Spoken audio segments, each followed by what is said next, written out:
Fernando tenía 16 años y tal y como sucede a esa bendita edad, creía que los espantos, aparecidos y cosas demoníacas eran algo para divertirse un domingo en el cine, o que solo aparecían en los videojuegos.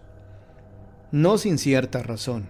Decía que él le tenía más miedo a los vivos que a los difuntos, y se burlaba de la gente que sentía temor ante lo ultraterreno. Hasta que un día se encontró en su camino con un tablero Ouija que compró en un puesto callejero, con el fin de divertirse un rato con sus amigos.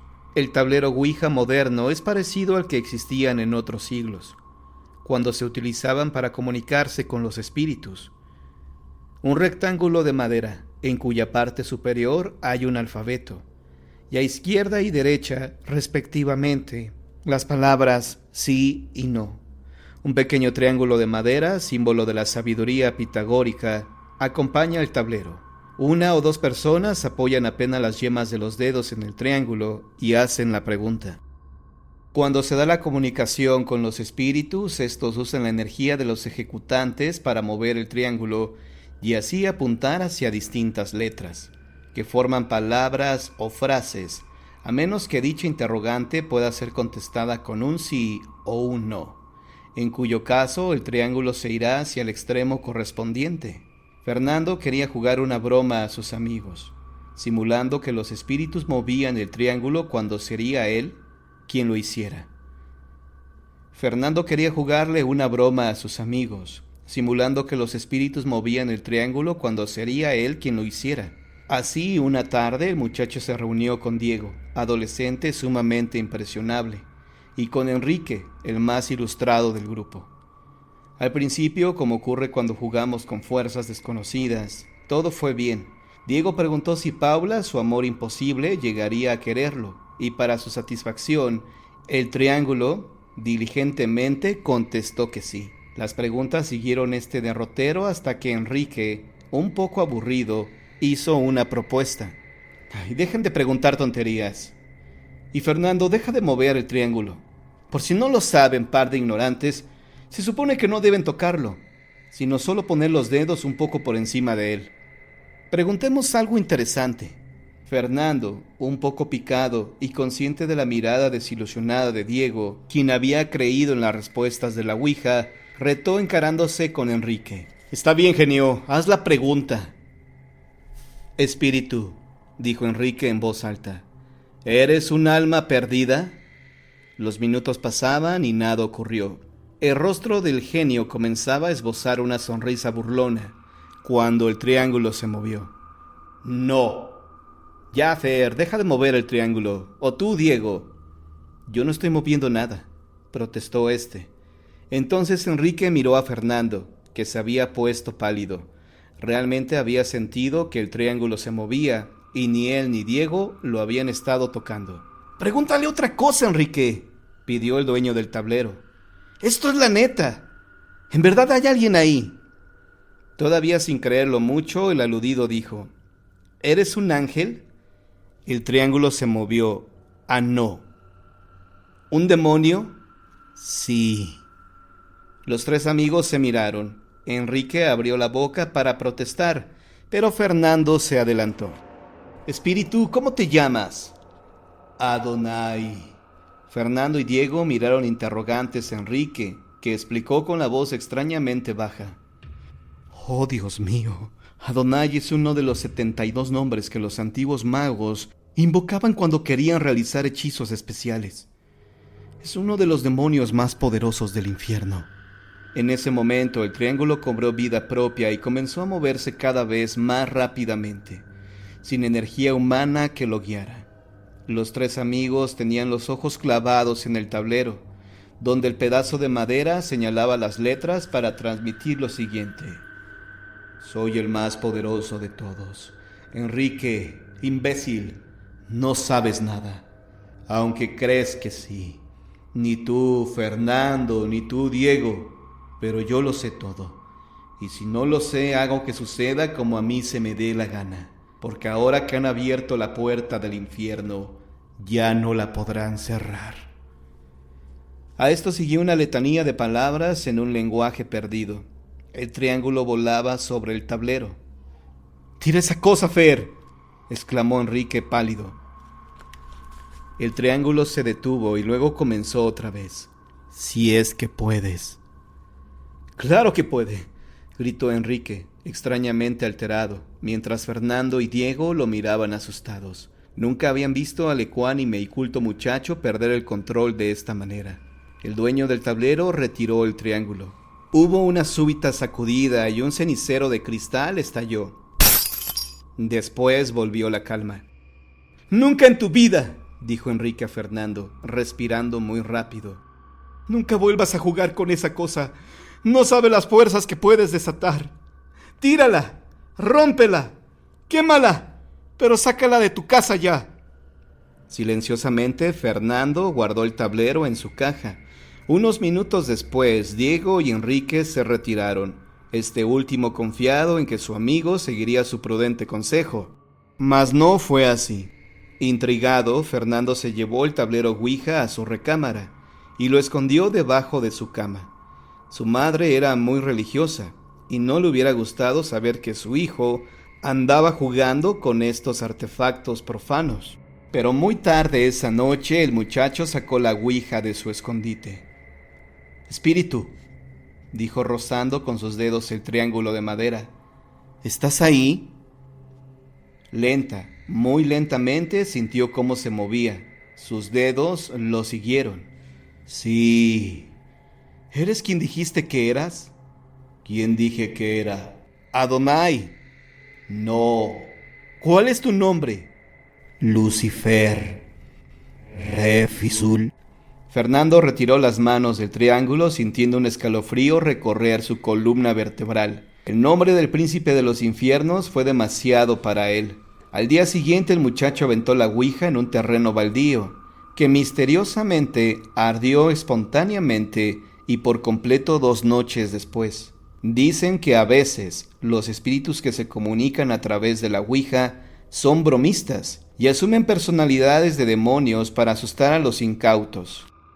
Pero otras veces los nombres que el triángulo señala son los verdaderos. Es algo que resultaría muy caro de averiguar.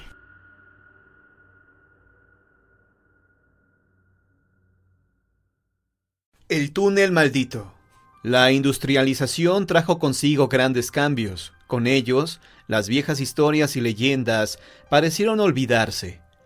La gente entusiasmada veía cómo los avances no solo les permitían desarrollarse y conseguir mejores empleos, sino que también esos cambios se convertían en un medio de transporte.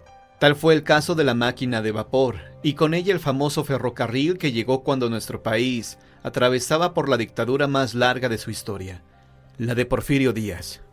Por aquellos años se buscaron nuevos caminos para acortar las distancias y llevar el progreso hasta donde los recursos lo permitieran. De esta manera se inició la construcción del ferrocarril que atraviesa justo por encima de la tierra de Sor Juana Inés de la Cruz. Ahí se reflejaban en las miradas el entusiasmo de los productores al saber que pronto sus cosechas podrían ser transportadas por aquella fantástica locomotora. Y es justo ahí donde inicia nuestra historia. Jacinto fue el encargado de llevar a cabo la construcción de la nueva vía ferroviaria. A su cargo tenía más de 100 hombres de campo, rudos y fuertes, que trabajaban sin cesar, llevando grandes cargas a lomos de animales. Cuando los encargados les decían qué hacer, dónde había que dinamitar, por dónde cruzaría la vía, en fin, era una tarea bastante pesada, por lo que las jornadas se tornaban cada vez más extensas. Fue entonces cuando comenzaron a tomarse cada vez más difíciles las tareas. Las viejas supersticiones no tardaron en aflorar.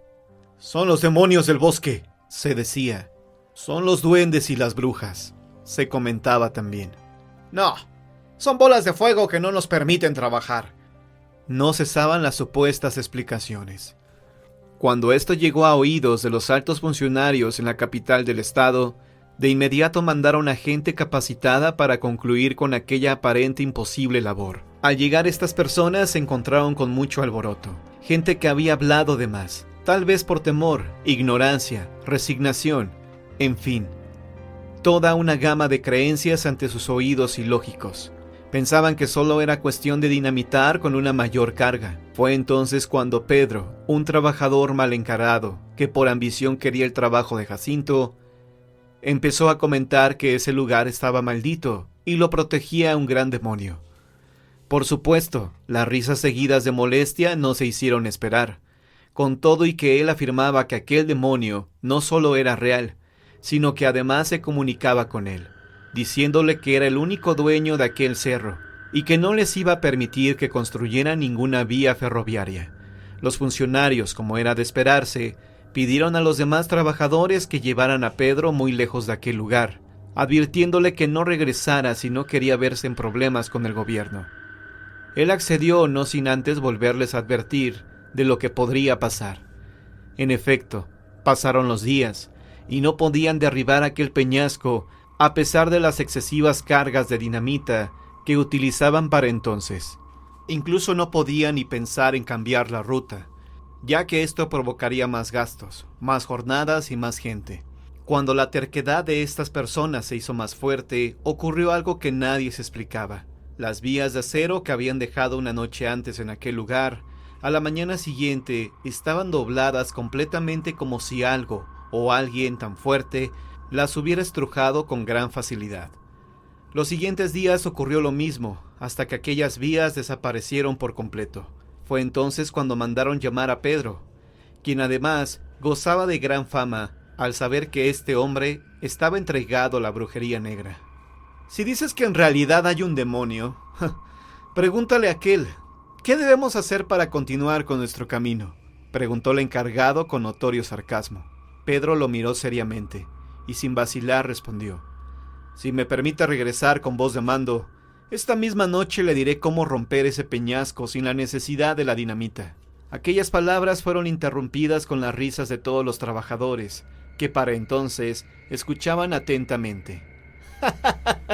¡Ay, trato hecho!, dijo el encargado, pero que quede claro que para mañana quiero este peñasco abajo. Dicho esto, dio la vuelta y se retiró. Jacinto lo alcanzó. No le creerá tal cosa, ¿verdad, patrón?, decía mientras caminaba a paso apresurado. Jacinto continuó tomándolo del hombro. Esto ya no está en mis manos. Si este maniático logra tirar el peñasco, mañana estaré de regreso y tú continuarás al mando. Aquella noche estaba por demás oscura. Solo se escuchaban a lo lejos el canto de un búho. Todos los trabajadores habían regresado al pueblo, no sin antes recibir la orden de que al siguiente día se presentaran al salir los primeros rayos del sol.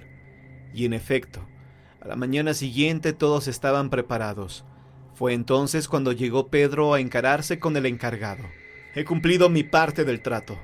Ahora tengo el mando, ¿cierto? El encargado lo miró con desconfianza. Todavía no. Aún no has cumplido lo prometido. Desde aquí veo el peñasco todavía en pie, dijo alzando la mirada. Ese peñasco ya es cuestión del pasado, decía Pedro. Es muy simple. Él quiere, a cambio de tirar ese peñasco y de construir la vía ferroviaria, las almas de los pasajeros del primer tren que pase, y las almas de niños inocentes para la cimentación del túnel. ¿Está loco?, se escuchaba en murmullos. Pero el encargado era un hombre muy testarudo y nada supersticioso, por lo que sin más aceptó el trato. Cuentan que cuando estaban construyendo la cimentación, ésta se derrumbaba a todo momento. Y aunque se volviera a levantar, volvía a caer sin explicación alguna. Fue entonces cuando el hijo de un trabajador bajó para acomodar algunos postes que se habían movido.